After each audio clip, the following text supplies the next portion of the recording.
Child's feeling for verbal forms was, even though this was the first time he had attempted creative writing, rearrangement of words order. Is to literature what melody is to music, or pattern is to a picture? And this feeling for this verbal pattern, the painterly details, the feeling of proportion, all this, according to Tolstoy, was highly developed in this child. The child was playing a part when he wrote. When he had the characters speak words, at times he spoke, taking on such a weary and calm, habitual, serious, at the same time benevolent tone, supporting his head with his hand, that the other children rolled with laughter. The children understood this real joint work with an adult writer to be a true collaborative effort, in which they felt themselves to be equal partners with an adult. And will we publish it? The boy asked Tolstoy. If we do, we need to say, written by Makarov, Mozarov, and Tolstoy. This reveals a child's attitude to the authorship of this joint work. It was unmistakable, right, Tolstoy? This was not chance, but conscious creation.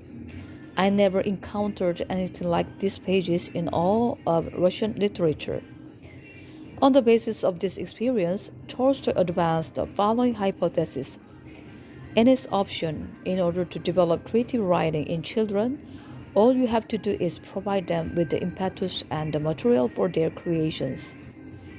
All he needed from me was the material in order to fill it out harmoniously and completely. As soon as I gave him complete freedom, stopped trying to instruct him, he wrote a poetic work whose like had never been seen in Russian literature. And thus, I'm convinced, we must not try to teach children in general, and particularly peasant children, how to write and compose, how to set about writing. If what I did to attain this goal can be called techniques, then these techniques were as follows. First, offer the greatest and widest choice of topics, without selecting those you think are particularly suited to children, but proposing the most serious topics that interest you yourself. Second, give the children works by children to read as models, and only such works. Third, of particular importance, never criticize the child when looking over his composition, either for neatness